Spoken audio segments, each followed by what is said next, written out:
रोज के मरने के 6 दिन बाद हम जोएल को देखते हैं, वो किसी पर नजर रखे हुए है। 6 दिन हो चुके हैं, जिसका मतलब वो मॉन्स्टर उसे कभी भी मार सकता है। जोएल ने पता लगा लिया है इस श्राप से बचने का तरीका, जो कि आप जानते ही हो। उसे किसी का मर्डर करना होगा ब्रूटली, और मेक श्योर करना होगा कि कोई इसका विटनेस हो, क्योंकि जो इसका विटनेस होगा ये श्राप उसको लग जाएगा। जोएल जिसे मारने वाला है वो ड्रग डीलर है। वो जानता है यहाँ पर 2 ही लोग हैं, जिनमें से एक का वो मर्डर कर देगा, वो भी दूसरे के सामने।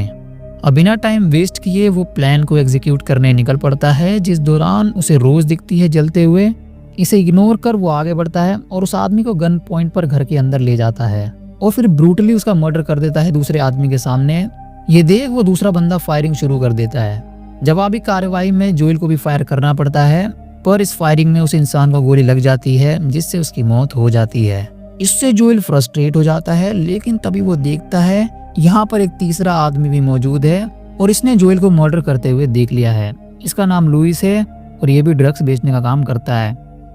जोएल खुश हो जाता है क्योंकि अब वो श्राप लुइस को लग चुका है, उसका काम हो जाता है, इसलिए वो यहाँ से जाने लगता है। पर इसी दौरान बाकी ड्रग डीलर्स भी यहाँ पर पहुंच जाते हैं और जोएल को देख वो उस पर फायरिंग शुरू कर देते हैं। बचने के लिए जोएल भागने लगता है, जिस दौरान एक कार उसे ठोक देती है, जिसमें बेचारा जोएल बुरी तरह मारा जाता है।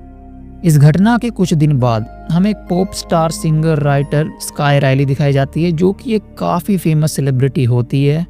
हम देखते हैं उसका इंटरव्यू चल रहा है। इस इंटरव्यू से हमें राइली के पास्ट के बारे में पता चलता है कि 1 साल पहले उसका कार एक्सीडेंट हुआ था, जिसमें राइली मरते मरते बची, पर उसका बॉयफ्रेंड पॉल हडसन नहीं बच पाया। इसके अलावा वो अपनी अल्कोहलिक लाइफ का भी जिक्र करती है कि एक्सीडेंट से पहले वो काफी कंज्यूम करती थी, पर उसने अब ये सब छोड़ दिया है and now she is perfectly fine and fit. इस इंटरव्यू के जरिए वो अपने टूर का भी अनाउंसमेंट करती है, जो कि विद इन अ वीक शुरू होने वाला है। राइली का वर्क उसकी मदर एलिजाबेथ और उसका असिस्टेंट जोशुआ मैनेज करते हैं। बेशक राइली ने दुनिया को दिखाने के लिए कह दिया हो कि वो ड्रग कंज्यूम नहीं करती है, बट इन रियलिटी वो एक ड्रग का अभी भी यूज करती है एंड इसका नाम है विकोडीन। दरअसल वो इसका यूज अपने बैक पेन के लिए करती है। फिलहाल उसके पास ये खत्म हो चुका है, इसलिए वो उसी डीलर से कांटेक्ट करती है जो उसे ये लाके देता है। फ्री टाइम में राइली उसके पास पहुंच जाती है एंड हम देखते हैं ये बंदा कोई और नहीं बल्कि लुइस है, जिसकी हालत बिल्कुल भी ठीक नहीं होती है। और इसका कारण आप समझ ही चुके होंगे कि उस मॉन्स्टर ने उसे कितना मेंटली टॉर्चर कर रखा है कि वो राइली को भी नहीं पहचान रहा। और बेचारी राइली भी गलत वक्त पर यहाँ पर पहुंच जाती है, क्योंकि उसे नहीं पता कि उसके साथ अब क्या होने वाला है। हम देखते हैं उसे विश्वास नहीं होता कि राइली यहाँ पर आ गई है। दरअसल जब भी वो आती है वो मैसेज करके आती है एंड इस बार भी वो मैसेज करके ही आई है, पर ये बात लुइस को याद नहीं होती, इसीलिए वो अपना मैसेज चेक करता है और ये देख वो शॉक हो जाता है, क्योंकि उसे तो याद नहीं कि उसने ये मैसेज कब किया। उसकी हालत हम समझ पाते हैं, क्योंकि ये मॉन्स्टर किसी का भी रूप लेकर अपने विक्टिम को डराता है, इसीलिए उसे लगा कि शायद ये मॉन्स्टर राइली का रूप लेकर आया है। खैर लुइस राइली को बताने की कोशिश करता है कि उसके साथ क्या चल रहा है। उसकी बातें सुन राइली को लगता है कि शायद उसने कोई नशा कर रखा है। लुइस को भी लगने लगता है कि शायद किसी ड्रग्स के ओवरडोज के कारण उसके साथ ये सब हो रहा है। अब राइली को बिठा वो उसके लिए विकोडीन लेने जाता है, पर काफी देर होने पर भी वापस नहीं आता। राइली चेक करने जाती है, पर तभी वो देखती है कि बुरी तरह डरा हुआ लुइस बाहर आता है। एंड दोस्तों यही मोमेंट होता है जब वो मॉन्स्टर अपने विक्टिम्स को मारने के लिए उसके मुंह के अंदर एंटर करता है। जैसा कि हमने रोज के साथ होते हुए देखा था, वो लुइस के साथ भी ऐसा ही करता है। लुइस की ये हालत देख राइली घबरा जाती है। मुझे समझ नहीं आता कि क्या करूं, पर तभी लुइस शांत हो जाता है और फिर उसे देखकर स्माइल करने लगता है। इतने क्रीपी वे में किसी को स्माइल करते हुए देख राइली बुरी तरह डर जाती है।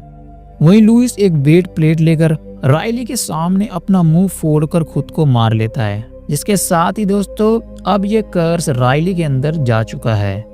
पहले उसके दिमाग में आता है कि उसे पुलिस को फोन करना चाहिए, पर क्योंकि लुइस ड्रग बेचता है तो अगर पुलिस यहाँ पर आई तो उल्टा राइली ही फंस जाएगी, और ऊपर से वो उन्हें क्या समझाएगी कि लुइस ने पागलों की तरह स्माइल करते हुए अपनी जान ले ली। यही सब सोच वो फोन नहीं करती है और लुइस को ऐसी ही हालत में छोड़ यहाँ से भाग जाती है। रात को वो यही सब सोच रही होती है, जिस दौरान उसे अपने घर में लुइस दिखता है स्माइल करते हुए। इतना ही नहीं, उसे एक अनजान नंबर से मैसेज भी आता है जिसमें लिखा होता है क्या राइली कल लुइस के अपार्टमेंट में थी। ये पढ़ राइली चौंक जाती है। उसे लगने लगता है शायद पुलिस को खबर मिल चुकी है, पर पुलिस ऐसे ही किसी को अनजान नंबर से मैसेज करके पूछताछ नहीं करती है। मीन्स ये जो भी है पुलिस तो नहीं है। खैर अगले सीन में हम राइली को फैंस के साथ मीटअप करते हुए देखते हैं। इन्हीं में से एक का नाम अल्फ्रेडो होता है। हम देखते हैं टी शर्ट पर राइली के साइन लेता है और फिर फोटो खिंचवाने लगता है। इस दौरान ये काफी पर्सनल कमेंट कर रहा होता है। इसकी हरकतें देख सिक्योरिटी उसे बाहर निकाल देती है।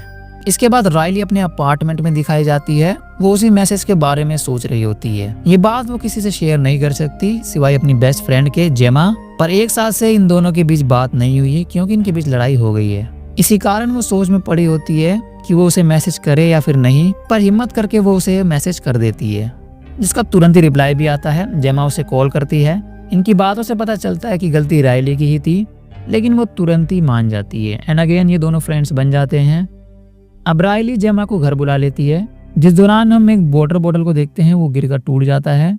राइली इसे साफ करने के लिए सामान लेने जाती है, जिस दौरान वो देखती है हॉलवे में कई सारे कपड़े फेंके होते हैं, जिनमें से एक पर अल्फ्रेडो लिखा होता है और ये वही टी शर्ट होती है जो वो साइको फैन अपने साथ लाया था साइन करवाने के लिए। पर दोस्तों सिर्फ कपड़े ही नहीं, हम यहाँ पर खुद अल्फ्रेडो को भी देखते हैं, वो भी पूरा नेकेड। ये देख राइली यहाँ से भागने लगती है। तो अभी जेमा यहाँ पहुंच जाती है। उसके आते ही सब कुछ गायब हो जाता है, वो कपड़े भी और अल्फ्रेडो भी।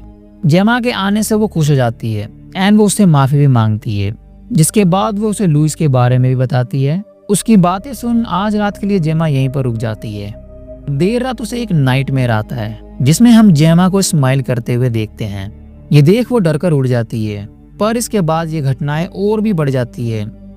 जैसे रिहर्सल के दौरान उसे पोल दिखता है, बार बार यही सब दिखने से वो फ्रस्ट्रेट हो जाती है।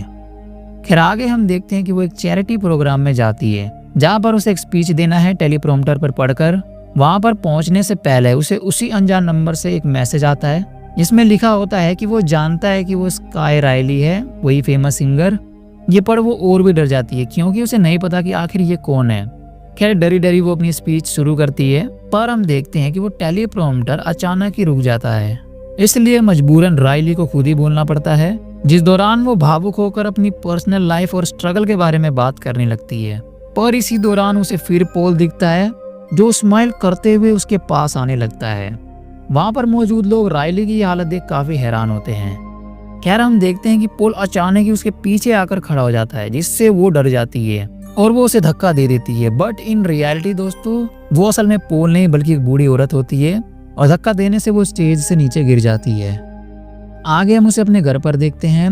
वो काफी कंफ्यूज होती है, उसे कुछ भी समझ नहीं आ रहा कि आखिर उसके साथ क्या चल रहा है। तभी अगेन उसे उस अनजान नंबर से मैसेज आता है, इसमें लिखा होता है कि राइली को जो कुछ भी दिख रहा है, महसूस हो रहा है, वो सिर्फ इमेजिनेशन नहीं है बल्कि वो रियल है और इसे छुटकारा पाने में मैं मदद कर सकता हूँ। ये पढ़ राइली बिना देरी किए उस इंसान से जाकर मिलती है एक बार में। इस बंदे का नाम मॉरिस है। वो बताता है उसका भाई भी कभी विक्टिम हुआ करता था इस मॉन्स्टर का। उसके भाई ने भी उससे मदद मांगनी चाहिए, पर मॉरिस ने भी उसकी बातों पर यकीन नहीं किया, जिसके बाद उसके भाई ने खुद की जान ले ली। मॉरिस बताता है कि उसने इस पर काफी रिसर्च किया और उसे पता चला कि ये एक चेन की तरह है। दरअसल लुइस को ये शराब किसी कॉप से मिला, कॉप यानी कि अपना जोइल को किसी डॉक्टर से मिला यानी कि रोज। मॉरिस बताता है उसे पता है कि इसे रोकने का तरीका क्या है। वो लुइस की भी मदद करना चाहता था, बट देरी हो चुकी थी क्योंकि जब वो उसके अपार्टमेंट में पहुंचा तो वो मरा हुआ मिला और जब उसने उसका फोन किया तो उसने आखिरी मैसेज राइली को ही किया था। मैसेज पर वो समझ गया था कि राइली यहाँ पर आई थी एंड वो अब श्रापित हो चुकी है। आगे मॉरिस उसे वो तरीका बताता है कि कैसे इस मॉन्स्टर को खत्म किया जा सकता है। वो बताता है कि इसके लिए राइली को मरना होगा, सिर्फ थोड़ी देर के लिए, क्योंकि वो उसकी धड़कन रोक देगा, जिसके बाद वो तुरंत ही उसकी धड़कन चालू भी कर देगा। दोस्तों वो मेडिकल लाइन में है, इसलिए उसे इसकी नॉलेज है। पर हम देखते हैं कि राइली को उस पर भरोसा नहीं है, इसलिए वो उसे मना कर यहाँ से चली जाती है। और उसे मना करने का एक रीजन ये भी है कि उसे विश्वास नहीं है इन सब चीजों पर। उसे अभी भी लगता है कि शायद उसे लुइस की मौत का सदमा लगा है। खैर आगे हम देखते हैं कि ये मॉन्स्टर उसे फिर डराने की कोशिश करता है। दरअसल जब वो अपने घर में होती है तभी उसे कई सारे लोग स्माइल करते हुए दिखते हैं। सारे लोग उस पर अटैक कर देते हैं, जिस दौरान हमें फ्लैशबैक दिखाया जाता है उस दिन का जब राइली का एक्सीडेंट हुआ था। हम देखते हैं ये दोनों पार्टी करने के बाद घर आ रहे होते हैं। पोल ड्राइव कर रहा होता है एंड ये दोनों काफी नशे में होते हैं। बातों बातों में ये दोनों लड़ने लगते हैं। पोल उसका काफी मजाक उड़ाने लगता है और वो उसे अगली भी बोलता है। इससे राइली को इतना गुस्सा आता है कि वो स्टीयरिंग ही पकड़ लेती है। इसके कारण कार का बैलेंस बिगड़ जाता है और फिर इन दोनों का एक्सीडेंट हो जाता है, जिसमें पोल की तो तुरंत ही मौत हो जाती है पर राइली बच जाती है, लेकिन काफी घायल हो जाती है।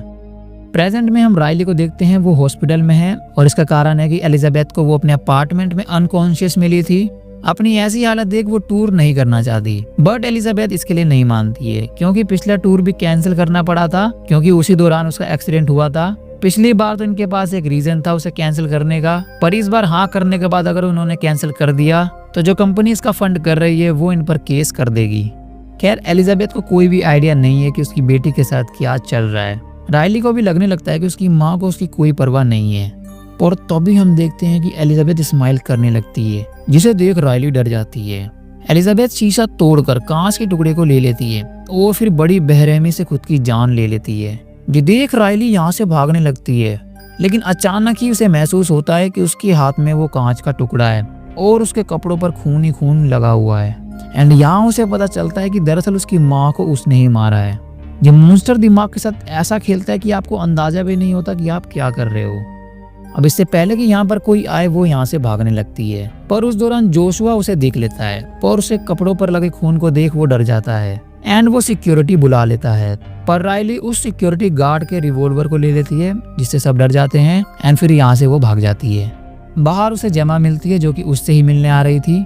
अभी अभी जो भी रायली के साथ हुआ है वो जेमा को सब बता देती है एंड फिर यहाँ से जाने लगती है, पर जेमा कहती है कि वो भी उसके साथ चलेगी। जेमा उससे पूछती है कि आखिर जाना कहाँ पर है, पर रायली कुछ भी नहीं बताती और बस चलते रहने के लिए कहती है। हम देखते हैं उसी दौरान वो मॉरिस से भी बात कर रही होती है। मॉरिस उसे अपनी लोकेशन भेज देता है। लोकेशन मिलते के साथ ही वो जेमा को बताने जाती है, पर तभी वो देखती है कि जेमा भी स्माइल कर रही है। ये देख उसे बिल्कुल भी यकीन नहीं होता, पर दोस्तों आगे जो उसके साथ होने वाला है उस पर तो वो विश्वास ही नहीं कर पाती, क्योंकि हम देखते हैं कि उसे जेमा का कॉल आता है। जेमा उससे कहती है कि उसे उसका मैसेज मिला था, पर उसने रिप्लाई नहीं दिया क्योंकि वो श्योर नहीं थी कि उसे उससे बात करनी चाहिए भी कि नहीं। पर क्योंकि रायली बार बार उसे मैसेज कर रही थी इसलिए उसको रिप्लाई करना पड़ा। दरअसल दोस्तों वो तो रिप्लाई इस जेमा को कर रही थी जो कि उसकी दोस्त अगेन बन चुकी है, बट इन रियलिटी जेमा ने उसे कभी कॉल किया ही नहीं था। ये तो वही मॉन्स्टर था जिसने जेमा का रूप ले रखा था। इसका मतलब कि ये मॉन्स्टर रात भर जेमा बनकर उसके साथ रुका था। ये जान तो रायली के होश ही उड़ जाते हैं। तभी हम देखते हैं कि जेमा गायब हो चुकी है और असल में गाड़ी तो रायली चला रही है। खैर ड्राइविंग ना आते हुए भी वो सही सलामत मॉरिस के पास पहुंच जाती है। मॉरिस उसे एक अबैंडन्ड पिज्जा हट में ले जाता है। वो बताता है कि वो उसे एक इंजेक्शन लगाएगा जिससे उसकी दिल की धड़कन रुक जाएगी और फिर कुछ देर बाद वो उसे होश में भी ले आएगा। लेकिन हम देखते हैं कि इस प्रोसीजर के दौरान वो बाहर चला जाता है पर लौट कर नहीं आता। पर तभी रायली देखती है कि सीलिंग पर एक और रायली है जो कि वो मॉन्स्टर है। वो रायली बनकर उस पर अटैक कर देता है।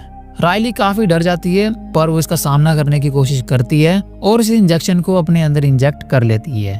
हमें लगता है कि फाइनली ये शैतान खत्म हो जाएगा, पर तभी ये शैतान हंसने लगता है। असल में ये उसकी चाल होती है, पर असल ट्विस्ट तो हमें अब पता चलता है कि रायली तो अपने टूर के पहले कॉन्सर्ट में होती है। एंड यहाँ पर हम देखते हैं कि एलिजाबेथ अभी भी जिंदा है, यानी कि अब तक जो उसने देखा वो सब एक हेलुसिनेशन था। खैर इस मॉन्स्टर को भी हम यहाँ पर देखते हैं रायली के रूप में एंड फाइनली वो उसे अपना असली रूप दिखाता है, जिसके बाद वो उसके शरीर के अंदर चला जाता है। इसके बाद क्या होगा आप जानते ही हो। हम देखते हैं रायली अपने माइक से ही खुद की जान ले लेती है और ये देख वहाँ पर मौजूद सभी ऑडियंस चौंक जाती है। रायली ने इतने हजारों लोगों के सामने खुद को मारा है, इसका मतलब कि यहाँ पर मौजूद सभी लोग जिन्होंने रायली को मरते हुए देखा है वो सभी कर्स्ड हो चुके हैं। दोस्तों जेमा असली नहीं थी, इसका हिंट हमें स्टार्टिंग में ही दे दिया गया था। जब ये मॉन्स्टर जेमा बनकर रात भर उसके साथ रुका था, उस सीन में हमने देखा था कि मॉर्निंग में एलिजाबेथ रायली के पास आती है। अब जेमा तो उसकी माँ को हाई कहती है, लेकिन एलिजाबेथ का कोई भी रिएक्शन नहीं होता, जैसे कि वहाँ पर जेमा है ही नहीं। यही सच है क्योंकि जेमा असल में वहाँ पर थी ही नहीं। दरअसल रायली की माँ ने कहा था कि उसे जेमा से बात करनी चाहिए, तो अगर जेमा यहाँ पर सच में आई थी तो एलिजाबेथ उससे बात तो करती, पर उसने तो कोई रिएक्शन ही नहीं दिया।